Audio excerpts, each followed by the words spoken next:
This is Learning Unit 4 for Professional Ethics, LJU 4802. Once again, I say have your study guide with you so that you can follow me and make notes on what I'm saying here, as this will definitely help you with your exam preparation. So Learning Unit 2 starts on page 43. On page 43, there's a possible 3 marks question. What is the adversarial system? And I'm really angry if you don't know this, because it has been taught to you in civil law or civil procedure, criminal law, criminal procedure. What is an adversarial system? So go back to your study guide and make sure you understand what is meant with an adversarial legal system, because that is the system we have in this country. Then I've mentioned in a previous study unit the role differentiated behavior. Here you get all the detail.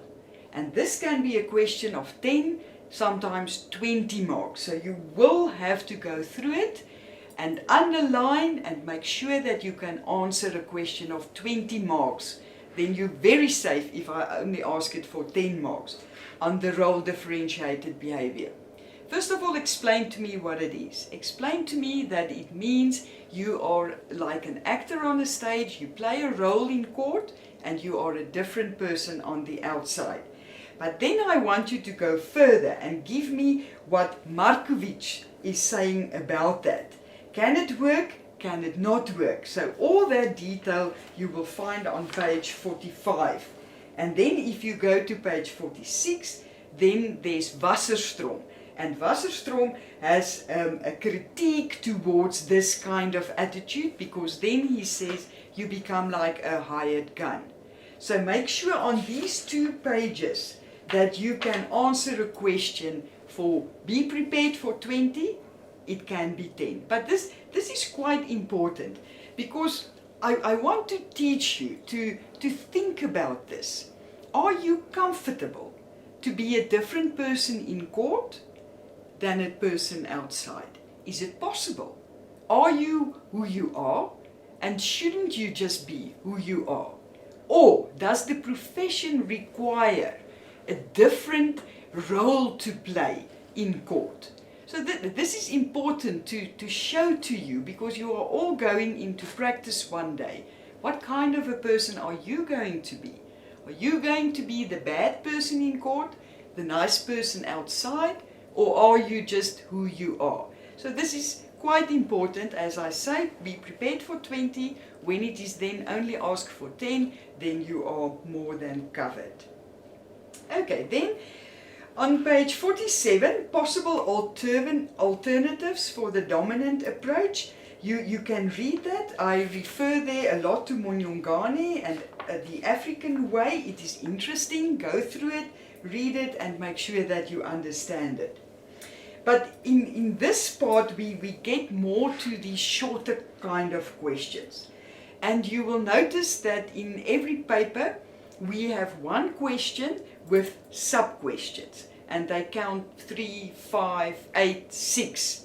And this you will find here. For example, what is an ex parte application? And what is the duty of the lawyer in such an application? So of course I want you to know that in ex parte, you are the legal representative and there's no defendant. Therefore there is a bigger duty on your shoulders to speak the truth, as there's no other party that can question you. So you need to know ex parte applications, page 48. Then if you go to page 49, you must mark this, as this could be a possible question. The role of the media. You as the attorney or the advocate, how should you approach media? While you're busy with the trial, what should you say? Should you speak to them, yes or no? Make sure you know that. That is on the top of page 49. This is also important and might be a reason why I will be testing it. As I say, you will all enter the profession one day.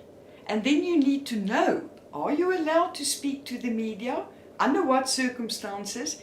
Yes or no. So that is quite important. Then if we go to moral activism, There are two cases that I want you to take note of, page 49. It is the case of Reineke and the case of Mouches. Can lawyers be held directly accountable for their own actions? Once again, why will I test this? This is because it will be applicable in your profession. But in order to answer the question in the exam, you must go back to your study guide. That's why I say you have to study. It doesn't come natural. Make sure you understand what happened in Reineke, what was the principle in Reineke, and the same with Mouches. What happened in Mouches and what was the issue there under the heading that I give you. So those two cases are quite important. Then on page 50, you will see this was a question of last year. It might come again because it is very important. Remember I said at the very beginning, this subject is teaching you, the attorney or the advocate, how to act or how to be a professional. And at the top of page 50, are you allowed to make defamatory statements in court? In other words, while cross-examining a lady, let's say it's a rape case, can you call her a slut or a whore or that she has bad morals? Are you allowed to do that in court? Yes or no? And of course, why will I test this? Because this is important. Once you enter the arena of the court, what are the limits? Are you allowed to make defamatory statements or not? And you will get the answer there on the top of page 50. And as you will see, it was asked, it might be asked again, because these are the things we want you to know.